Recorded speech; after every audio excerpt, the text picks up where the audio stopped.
Irmãos e irmãs, a paz do Senhor, bem-vindos ao programa Escola Bíblica Dominical, uma realização da Igreja Assembleia de Deus Missão aos Povos. Nós queremos fazer um convite especial para você antes de nossa aula começar, que é para você se inscrever em nosso canal, o canal ADMP TV, um canal que fornece para você ferramentas para o amadurecimento e aperfeiçoamento de sua vida espiritual, cultos ao vivo, congressos, subsídios teológicos para a sua aula da Escola Bíblica Dominical e muito mais. Portanto, inscreva-se no canal ADMP TV e se você já é um inscrito, ative o sininho de notificação e fique por dentro de todas as nossas novidades. E não se esqueça, venha fazer comigo o programa. Este programa é feito por mim e por você. Portanto, deixe o seu like, comente e compartilhe. Vamos juntos fazer a obra do bom mestre. Nós chegamos na lição de número 5. O título da nossa lição é Cristo é superior a Arão e à ordem levítica. O nosso texto áureo encontra-se em Hebreus capítulo 4, versículo 14. Visto que temos um grande sumo sacerdote, Jesus, Filho de Deus, que penetrou nos céus, retenhamos firmemente a nossa confissão. Palavras do nosso Senhor. Nós vamos tratar nessa lição de hoje de um tema fluido, um tema que na verdade ele perpassa por grande parte da epístola escrita aos Hebreus. O sacerdócio de Cristo é primeiramente mencionado no capítulo 2 de Hebreus. No entanto, nós temos uma assertividade maior no capítulo 4 e no capítulo 5. Bem, na verdade, é até difícil dizer em quais passagens de Hebreus trata-se do sacerdócio, porque do capítulo 4 até o capítulo de número 10, nós vamos encontrar referências e uma análise mais profunda sobre o papel de Cristo como sacerdote, o sacerdócio, as suas consequências e as suas prerrogativas. Portanto, apesar do foco nosso nessa lição de hoje ser uma parte do capítulo 4 e o capítulo 5, a verdade é que até o capítulo 10 de Hebreus nós temos aí referências e análises aprofundadas sobre o sacerdócio.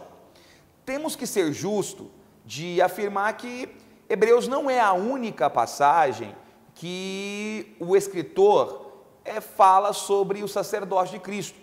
Nós temos, por exemplo, referências a isto em 1 Timóteo, nós temos referência a isso em Filemon, nós temos referência a isso na epístola, a primeira epístola de Pedro.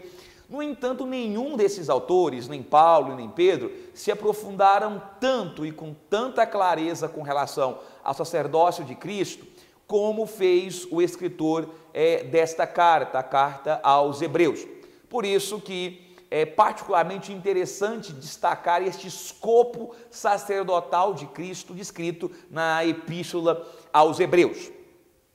Quando olhamos para essa carta, você precisa perceber que existe uma trina divisão, especialmente no capítulo 4 até o capítulo 10.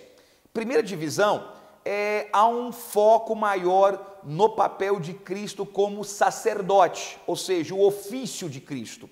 Depois, nós temos uma ênfase no tabernáculo, que é o local onde se realiza, onde se propõe o sacerdócio de Cristo.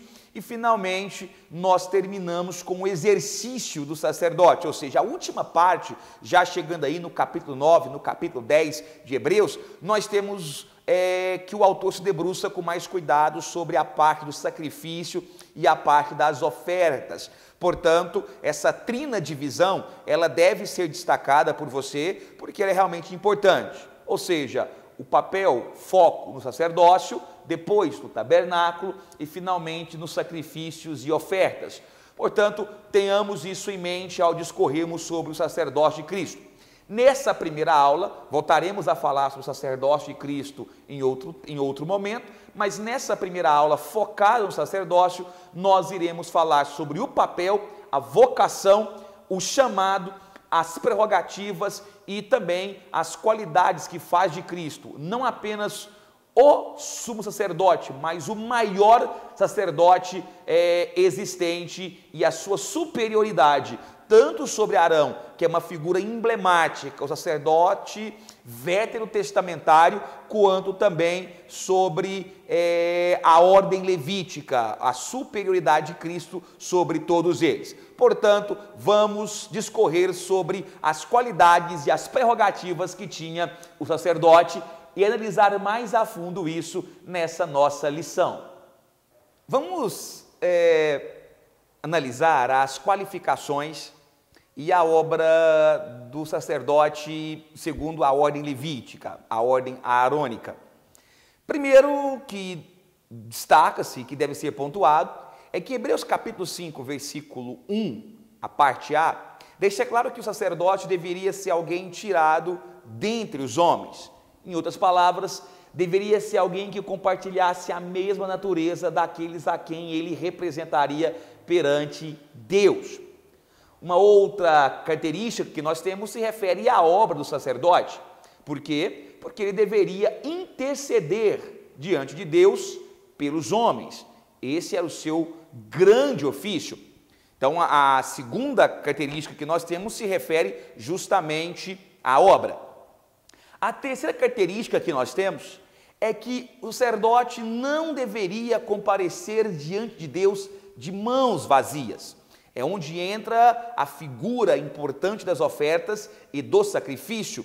Ele deveria comparecer diante de Deus, portando sacrifícios tanto por si, quanto sacrifício também por aqueles a quem ele representaria diante de Deus. Uma outra coisa que nós temos que destacar como qualificação do sacerdote é que o sacerdote, ele tinha que comparecer diante de Deus com um coração piedoso, principalmente em relação a duas características, duas classes de pessoas que está mencionado na parte A de Hebreus capítulo 5, versículo 2. Ou seja, ele tinha que ter uma atitude de compaixão com os ignorantes e com aqueles que erram. Então essa é uma outra característica que o sacerdote arônico deveria, ou segundo a ordem levítica, deveria ter. Uma outra coisa que nós temos é que, como o sacerdote ele é tomado de entre os homens, ele tem em si uma natureza também pecaminosa. Portanto, o sacerdote, ele também reconhece as suas fraquezas e também reconhece os seus erros, que é por onde se debruça o versículo 3 de Hebreus, capítulo de número 5. Ele é tomado entre os homens, portanto, compartilha das mesmas fraquezas que os homens. E, finalmente, no versículo 4 do capítulo 5, nós temos a sexta qualificação que o sacerdote tem, que é o fato de que ele não toma para si a honra de ser um sacerdote. Ele é vocacionado pelo próprio Deus. Portanto, nós temos 6 características fundamentais que deveriam estar na vida do sacerdote arônico. Tomado entre os homens, deveria compartilhar da mesma natureza que os homens, deveria comparecer ao Senhor não de mãos vazias, mas com sacrifício pelos seus. Ter um coração disposto a ajudar, piedoso com relação aos ignorantes e aos fracos. E não é um auto chamado, não é um próprio chamado, é um chamado vocacionado por Deus. Portanto, é interessante que esses 6 pontos sejam destacados nas características que permeiam o sacerdote da ordem levítica. Mas e Cristo? Cristo cumpriu todos esses requisitos? Ou Cristo superou esses requisitos? Vamos analisar os pré-requisitos de Jesus e entender que Cristo não só cumpriu todos esses 6 requisitos, como também foi superior a todos eles. Nós podemos resumir essas 6 características do sacerdote levítico, do sacerdote do Antigo Testamento, em uma análise mais ampla. Por que o autor aos Hebreus, ele tem esse cuidado agora, a partir desse momento, de destacar, de enfatizar que Cristo é sumo sacerdote, não apenas perfeito, mas mais que perfeito? Pense comigo, a figura do sumo sacerdote de Jerusalém, ela é extremamente forte. Além de ser uma figura religiosa, na ausência de um rei, na ausência de um líder político, o sacerdote ele concentrava em si tanto as funções cívicas quanto nacional.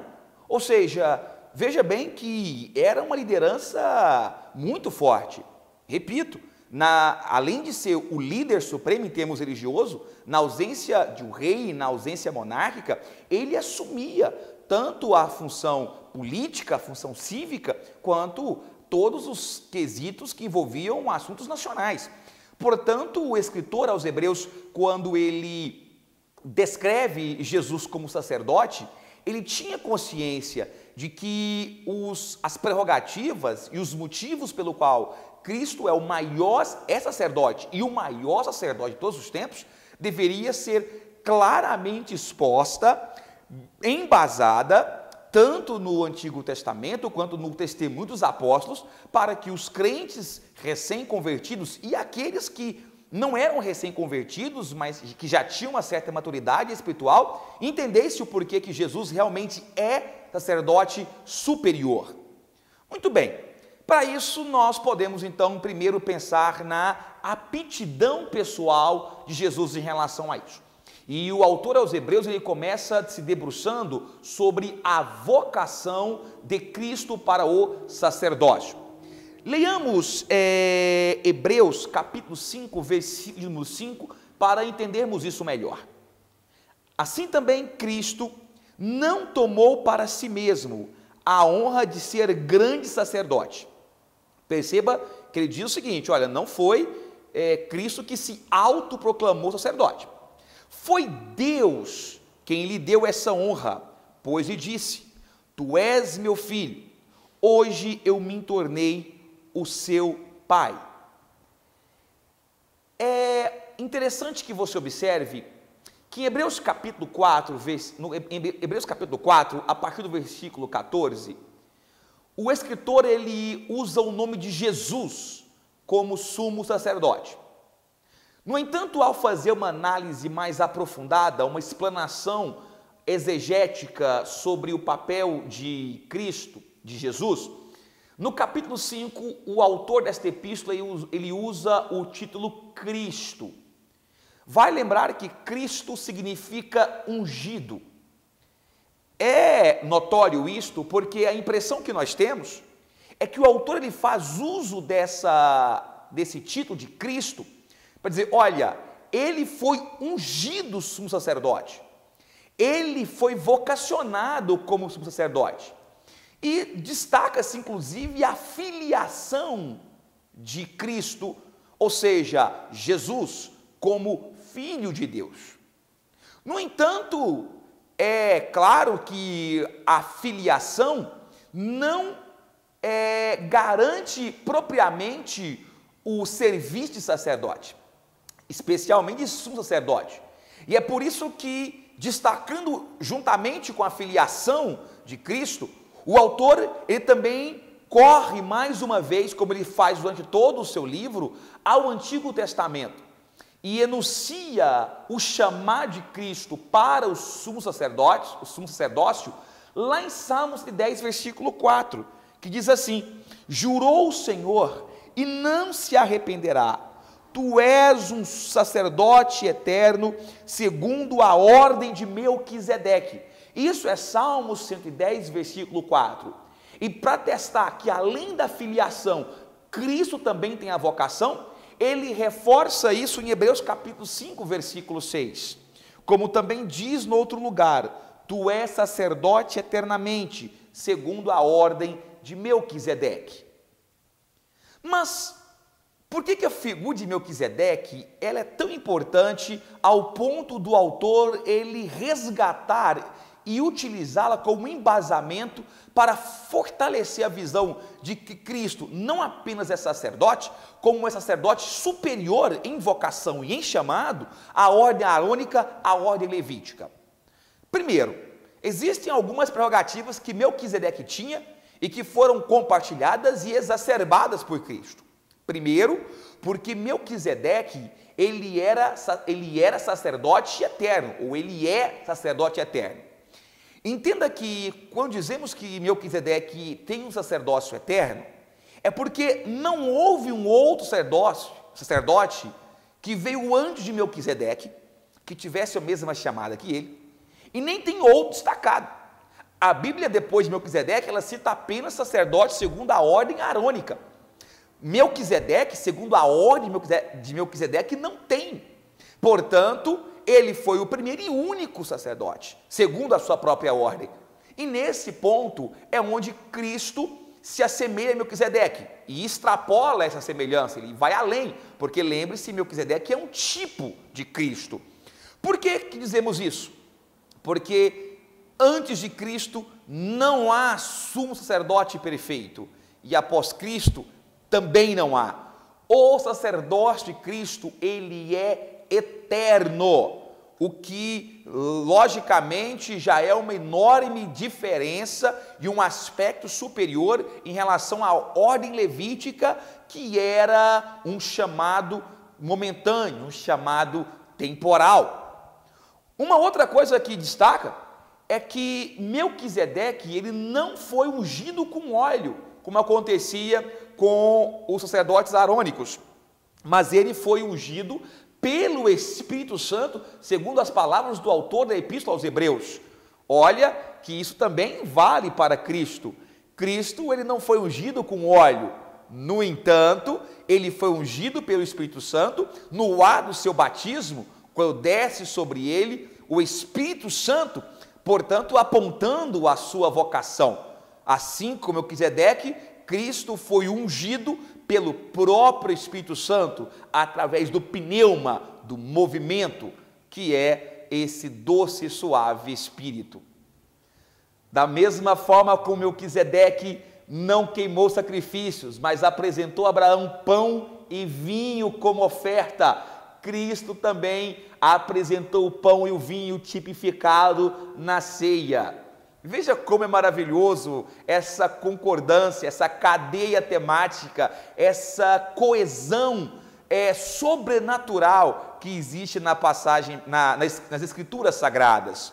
Estamos afirmando que Melquisedeque não queimou o sacrifício juntamente com Abraão, mas apresentou vinho e pão. E foi isso também que Cristo fez, na figura da Santa Ceia, com memorial. O pão e o vinho também atesta para esse sacerdócio perfeito, segundo a ordem de Melquisedeque. E, finalmente, precisamos reforçar, porque é extremamente importante essa análise, de que era proibido pela lei mosaica o sacerdote acumular funções reais, o rei acumular função sacerdotal. Lembre-se que um dos vários motivos pelo qual Deus cortou o reinado de Saul foi justamente porque em um certo momento, em um ato impensado, Saul, na pressa natural do homem, não aguarda a chegada do sacerdote, que então era Samuel, e ele faz o quê? Ele toma para si a prerrogativa de sacerdote, ele sacrifica para a guerra, e isso não podia ser feito. O sacrifício só poderia ser feito pelo sacerdote, portanto era proibido pela lei mosaica o rei acumular para si a função de sacerdote, a menos que esse rei fosse o Messias.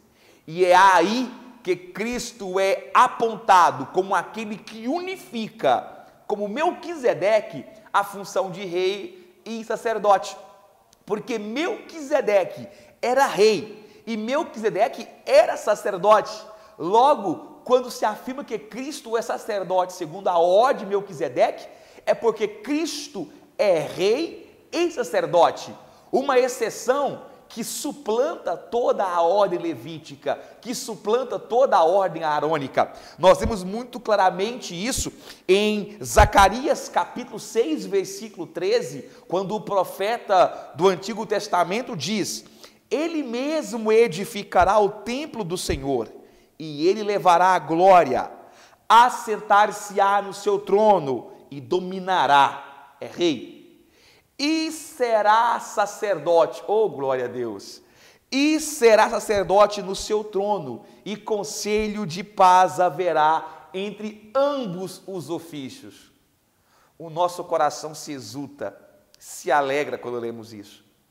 Sentimos o poder da palavra do Senhor, quando observamos que realmente há um chamado superior a Cristo, como um sacerdote maior do que Arão, maior do que qualquer sumo sacerdote, segundo a ordem levítica. Esse é o nosso Deus. Já do capítulo 5, versículo 7 em diante, versículo 5 em diante, podemos assim dizer, mas com um foco maior no 7, 8, 9 e 10, o autor, depois de descrever como a figura de Melquisedeque embasa e dá como verídico, né, o sacerdócio de Jesus, acima de todos os outros, ele finalmente explica a questão do sofrimento de Cristo na cruz e o porquê que isso foi tão importante para os hebreus se conscientizarem de que Cristo não apenas é sumo sacerdote, como ele é mais perfeito que qualquer outro. Para isso, ele diz o seguinte: olha, o sacerdote arônico, da ordem levítica, ele se compadecia do povo. Mas ele se compadecia do povo em que sentido? No sentido porque o sacerdote da ordem levítica, ele compartilhava da natureza pecaminosa que os homens em geral compartilham. Ele não era um super-homem, não era Deus. O sacerdote era alguém, como nós dissemos anteriormente, tirado entre o povo. Portanto, o sentimento de misericórdia, de compaixão que ele tinha para com aqueles a quem ele iria representar, a nação hebraica, aqueles que iam até eles com sacrifício da expiação, era um sentimento de piedade alicerçado no fato de que ele também compartilhava a natureza pecaminosa e, portanto, entendia as fraquezas, entendia as dificuldades. E por isso era necessário sacrificar por si e pelo povo. Já Cristo não compartilhou a natureza pecaminosa. Cristo tem compaixão. Cristo se compadece daqueles por quem ele intercede junto ao Pai, porque Cristo veio à terra, sofreu amargamente, foi crucificado, uma agonia terrível, compartilhou das mesmas tribulações, compartilhou das mesmas provações, das mesmas tentações, e nos entende que em nossa falibilidade precisamos da graça de Deus. Mesmo não tendo pecado, mesmo não tendo errado, ele vivenciou os nossos desafios. Portanto, Cristo se compadece de nós, não porque é um pecador como nós, mas porque vivenciou o sofrimento, e esse sofrimento aperfeiçoou, tornando-o o Cordeiro perfeito e o sacerdote vicário perfeito. Por quê? Porque como sacerdote, ele se compadece de nós, porque nos ama em nossas dificuldades. Veja como o sentimento de amor baseado no sofrimento, ele é muito superior, ele excede muito ao sentimento de compaixão alicerçado na pecaminosidade, que é superficial, que é momentânea. Logo, o autor, ele faz uma análise linda, quando do 7 ao 10 do capítulo 5, ele diz: olha, Cristo é sumo sacerdote perfeito, porque se aperfeiçoou no sofrimento, ao ponto de que o sofrimento atestou para que ele seja a figura perfeita. Veja bem, Cristo ele é superior no chamado, Cristo é superior no ofício e, finalmente, Cristo é superior em sua obra. Por quê? Porque a sua redenção, ela é para sempre. Porque a sua expiação, cremos nós, ela é universal. Ele morreu para que toda a humanidade fosse salva. Veja, o sacrifício expiatório de Cristo foi alicerçado na obra universal do plano salvífico de Deus. E isso é maravilhoso. Cristo é sacerdote superior a tudo e a todos. Agora, finalmente, ele termina esta análise preliminar, inicial, do sacerdócio de Cristo, fazendo um apelo para uma vida de perfeição de nós, crentes. Mais uma vez ele entra com a quarta exortação desta epístola, invocando para que este povo achegue-se a uma vida perfeita. Veja, Hebreus capítulo 5, versículo 11 ao 12 diz assim: do qual muito temos que dizer, de difícil interpretação, porquanto vos fizeste negligente para ouvir, porque devendo já ser mestres pelo tempo, ainda necessitais de que se vos torne a ensinar quais sejam os primeiros rudimentos das palavras de Deus. E vos haveis feito tais que necessitais de leite, e não de sólido alimento. Veja bem, o autor ele diz o seguinte: olha, vocês precisam entender o que é Jesus ser sacerdote segundo a ordem de Melquisedeque. Mas vocês, em certo momento, são tão imaturos, tão rasos, superficiais na sua vida espiritual, que eu tenho medo de me aprofundar nisso. Porque parece que vocês ainda precisam de leite materno.